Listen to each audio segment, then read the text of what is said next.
جی السلام علیکم ورحمۃ اللہ وبرکاتہ. یہ آپ نے جو پوچھا نا کہ مولانا اسحاق اس چیز کے قائل تھے کہ آپ نماز کے اندر اپنی دعا جو ہے اپنی زبان میں بھی کر سکتے ہیں، سجدے میں اور مقامات کے اوپر اتحیات کے بعد بھی، اور آپ دعا کر سکتے ہیں اپنی زبان میں. تو مولانا اسحاق کی بجائے جو اگر علی مرزا کو دیکھیں تو علی مرزا نے جو ہے وہ اس طرح کی باتیں کہی ہیں کہ یہ تو امت کے جمہور کے یا پھر جو ہے over all unity of Muslim امہ کے خلاف جاتی ہے بات، کہ آپ نماز کے اندر اپنی زبان کے اندر، یعنی اردو، انگلش، فارسی، جو بھی آپ کی زبان ہے، آپ اس کے اندر کوئی دعا کریں. تو یہ نماز کے جو ہے اس کے خلاف چلی جاتی بات. تو یہ ان کا کہنا ہے. لیکن بہرحال اب بات یہ ہے کہ آپ جب مولانا اسحاق کی بات کریں نا تو آپ مولانا اسحاق کے لیول کے بندے کی یا ان سے ان کے حوالے سے کسی بندے کو کی بات کریں کورٹ کہ، یعنی ان کے لیول کا کوئی بندہ ہو نا، عالم دین ہو یا فقہا میں سے ہو یا ائمہ دین میں سے کوئی بندہ ہو، تو اس کی بات کوشش کریں تاکہ ہم اس کے حوالے سے اس کو رسپونڈ کر سکیں. کیونکہ مولانا اسحاق کے سمجھ لیجئے علمی لحاظ سے جو ہے نا، علی مرزا کو اس کی ہوا بھی نہیں لگی ابھی. تو یعنی علی مرزا وہ شخصیت ہیں جو کہ مولانا اسحاق سے ان کی مسجد میں ملاقات کرنے جاتے تو مولانا اسحاق اوپر بیٹھ کے اس کے سوالوں کا جواب دیتے ہیں. ٹھیک ہے، یعنی مولانا اسحاق کے در پہ وہ جاتا بندہ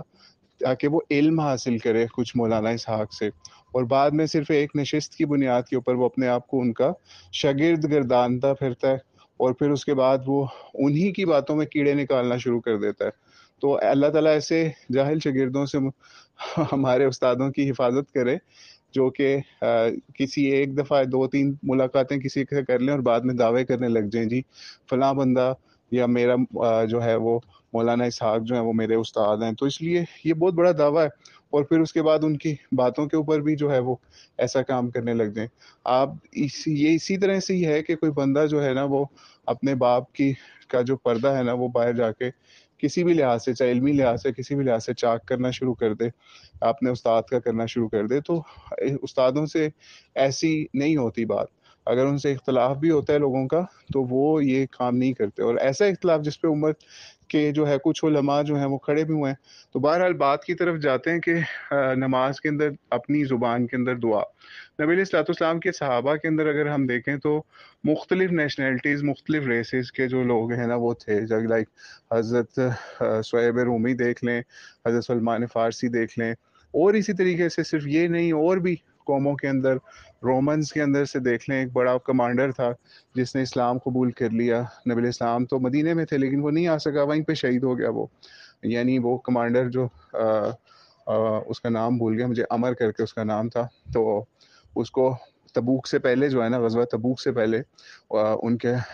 جو ہے کیسر نے،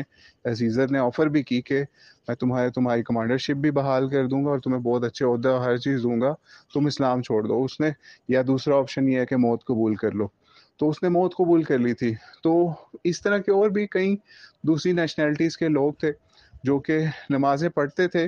یا پڑھی انہوں نے، ہمیں اس کے بارے میں رپورٹ نہیں ملتی انہوں نے کس زبان کے اندر کیسے نمازیں پڑھی. تو اس لیے ہمیں اس حوالے سے بڑی احتیاط کا کام لینا چاہیے کہ اگر کوئی بندہ اس طرح کا فتویٰ دیتا ہے تو اس کی بیس کیا ہے. تو مولانا اسحاق کی میں آپ کو ویڈیو ریفر کروں گا اس حوالے سے، جس کے اندر انہوں نے اس مسئلے کو بیان کیا کہ اپنی زبان کے اندر جو ہے وہ آپ نماز کے اندر دعا کر سکتے ہیں، خاص طور پہ سجدے میں اور دیگر مقامات کے اوپر، جیسے عطیات اور درود شریف کے بعد بھی. تو وہ مقامات جو ہے نا وہ بڑے قریبی ہیں، مطلب اللہ تعالیٰ سے آپ کو قریب کرنے والے. جیسے سجدہ ہے تو سجدے کے اندر آپ کبھی اپنی زبان میں دعا تو کر کے دیکھیں. یعنی اللہ کی حمد و ثنا کرنے کے بعد جو ہے وہ آپ جو ہے وہ اپنی زبان میں دعا تو کر کے دیکھیں، آپ کو لگے گا کہ آپ واقعی اللہ تعالیٰ سے باتیں کر رہے ہیں. تو اس لیے ایک چیز جو ہے وہ منع نہیں اس حوالے سے آئی، آپ صرف اس کا کمیونیکیشن کا وے جو ہے نا وہ چینج کر رہے ہیں، کیونکہ آپ اس کے اندر اس وقت due to lack of language جو ہے اس کے اندر جا رہے ہیں. اصل تو وہی چیز ہے کہ آپ جائیں اسی لیول پہ کہ آپ عربی میں دعائیں، اپنی زبان آپ کی عربی زبان ہو. لیکن اب نہیں ہے تو آپ کم از کم کوشش کریں سیکھنے کی. لیکن اگر نہیں سیکھ سکتے تو اپنی زبان میں جو لوگ ہیں اس حوالے سے نا واقف تو وہ کر سکتے ہیں. اور مولانا اسحاق نے جو اس پہ دلائل دیے نا، اس میں مولانا اسحاق نے امام ابو حنیفہ کا بھی پیش کیا معاملہ، اور دوسرا جو ہے امام ابن حزم ظاہری جو ہیں، ٹھیک ہے، یعنی سلفیوں کے ہاں ان کا بڑا مقام ہے، اور ظاہریوں میں یعنی جو ظاہر کے اوپر فتویٰ دینے والوں میں جو تھے نا، یعنی ظاہر کی دلیل کے اوپر، انہوں نے اتنا اس حوالے سے جو ہے مولانا نے ان کو کوٹ کیا اس حوالے سے کہ وہ بھی اس چیز کے قائل تھے کہ آپ نماز کے اندر اپنی زبان کے اندر اللہ تعالیٰ سے دعا کر سکتے ہیں، اللہ تعالیٰ سے بات کر سکتے ہیں، اپنی التجا، اپنی درخواست پیش کر سکتے ہیں۔ اور اس کے اندر جو ہے نا، دیکھیں یہ آپ کا ہمارا پرسنل معاملہ ہے نماز کا، خاموشی کے ساتھ ہم ایک کام کر رہے ہیں، تو اس پہ کسی مولوی کا فتویٰ نہ لیں۔ آپ کا دل مطمئن ہوتا ہے نا، تو آپ نماز کے اندر اللہ تعالیٰ سے باتیں کرنا شروع کر دیں، اللہ تعالیٰ سے اپنی زبان کے اندر دعائیں کرنا شروع کر دیں، ٹھیک ہے؟ آپ کو پھر پتہ چلے گا نماز اصل میں ہے کیا۔ آپ کا دل کرے گا آپ لمبے لمبے سجدے کریں، آپ کو پھر پتہ چلے گا، آپ ان احادیث کو پڑھیں گے نا جس کے اندر نبی علیہ السلام کی نماز کا ذکر آتا ہے، تو نبی علیہ السلام کی جو تہجد کی نماز ہوتی تھی، یا رمضان میں یا اور جگہوں پہ جو آپ رات کو نماز انہوں نے پڑھی نا، اتنی لمبی نماز ہوتی تھی، اس کے اندر اتنا لمبا قیام، سورہ بقرہ جتنا قیام، اور اس سے بھی بڑھ کے، اور ایون ان میں اتنی اس حوالے سے الارمنگ چیزیں ہیں کہ نبی علیہ السلام نے رکوع اور سجدے بھی اسی کے لیول پہ کیے۔ تو رکوع اور سجدے کے اندر تو ویسے ہی قرآن پاک نبی علیہ السلام سے پڑھنا ثابت ہی نہیں ہے کسی بھی طریقے سے، ٹھیک ہے؟ تو پھر نبی علیہ السلام رکوع اور سجدے میں کیا کرتے تھے؟ پھر آپ خود سوچیں نا، اللہ کا ذکر ہی کرتے ہوں گے، یا اپنی زبان کے اندر اللہ تعالیٰ سے باتیں ہی کرتے ہوں گے نا، کہ اللہ کے آگے اپنی التجائیں، دعائیں، ہر چیز پیش کرتے ہوں گے۔ تو وہ اگر آپ اس طریقے سے کریں گے نا، تو آپ یقین کریں کہ آپ کے سجدے بھی لمبے ہو جائیں گے، آپ کے رکوع بھی لمبے ہو جائیں گے، اور نماز کے اندر جتنا آپ کا مزہ آئے گا نا، تو آپ نماز کے اگر سجدے میں اپنی زبان میں آپ کو اپنا ایکسپیرینس یہاں بتا دیتا ہوں، اور بتانا نہیں چاہیے، پرسنل ایکسپیرینس آپ لوگوں کو، کیونکہ لوگ پھر وہ چیزیں پکڑ کے کہتے ہیں جناب یہ تو نماز میں بھی اپنی زبان میں دعائیں کرتے ہیں اور لوگوں کو کہتے بھی ہیں۔ تو یہ لوگوں کا اپنا پرسنل معاملہ، اور یقین کریں کہ بہت سارے ایسے سیدھے سادے لوگ ہیں گاؤں دیہات کے اندر، وہ یہ ایسا کام کرتے ہیں،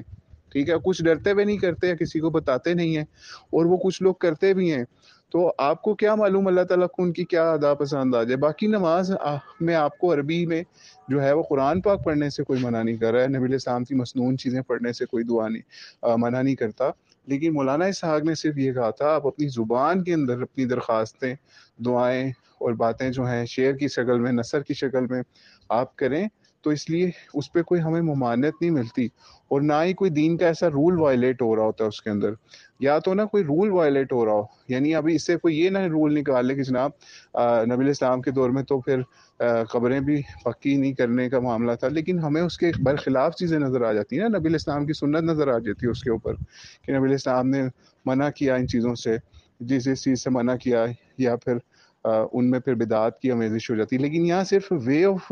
موڈ آف کمیونیکیشن صرف اور صرف لینگویج کی بات ہو رہی ہے، دین کو بدلنے کی یا دین کی کسی بھی ایسی طے شدہ چیز کو چینج کرنے کی یا اس کے اندر امینڈمنٹ کرنے کی بات نہیں ہو رہی۔ نماز وہیں رہے گی، نماز کا سٹرکچر وہیں رہے گا، نماز کی ہر چیز وہیں رہے گی، صرف اور صرف آپ کی جو مادری زبان ہے اس کے اندر ایک جگہ دو جگہ دعائیں آپ کی اپنی زبان میں چلی جائیں گی، تو آپ یقین کریں کہ آپ کو نماز کا مزہ آئے گا، آپ کا دل کرے گا کہ میں نے اگلی نماز میں جانا نا، تو میں نے اللہ تعالیٰ سے آج یہ بات کر کے آنی ہے، اللہ تعالیٰ سے آج میں نے یہ چیز مانگنی ہے، اللہ تعالیٰ سے آج میں نے سجدے میں یہ بات کر کے آنی ہے، اللہ تعالیٰ سے میں نے آج یہ جو ہے وہ مسلمان امت کا دکھڑا رونا ہے کہ اللہ تو مدد کیوں نہیں کر رہا، یا ہم کیوں نہیں اس قابل ہو رہے۔ تو تب آپ کو پتہ چلے گا کہ یہ مولانا اسحاق کا یہ صرف ایک فتویٰ جو ہے نا، وہ صرف اہل ایمان اور اہل دل کو ہی سمجھ آ سکتا ہے، اور باقی اس کے اوپر جو ہے وہ فتویٰ چھوڑیں، تقویٰ کی طرف جائیں، اگر آپ کو سمجھ آتی ہے تو آپ مان لیں، نہیں تو کوئی بات نہیں، آپ جس طرح پڑھ رہے ہیں آپ پڑھتے رہیں، اور عربی سیکھنے کی کوشش کریں، اور پھر عربی کے اندر جو ہے وہ اللہ تعالیٰ سے بات کرنے کی کوشش کر لیں، لیکن پھر بھی آپ 15-20 سال عربی سیکھ کے بھی آپ اس لیول پہ نہیں جا سکیں گے کہ آپ جو ہے نا آپ کو خواب بھی عربی کے اندر آ رہے ہوں، ٹھیک ہے؟ اصل زبان وہی ہے آپ کی جس میں آپ خواب دیکھتے ہیں، ٹھیک ہے؟ تو وہ اسی وقت ہی اسی زبان میں پھر اللہ تعالیٰ سے کمیونیکیٹ کرنے کا جو ہے نا وہ مزہ آئے گا آپ کو، تو وہ کر کے دیکھیں، تو انشاءاللہ اللہ آپ کو اس میں اور زیادہ قربت دے گا، لیکن کوشش کریں عربی سیکھیں، اگر نہیں آتی تو پھر اپنی زبان میں بھی نماز میں دعائیں کر لیں، تو کوئی ایسا مسئلہ نہیں۔ واللہ اعلم بالصواب۔ السلام علیکم ورحمۃ اللہ وبرکاتہ۔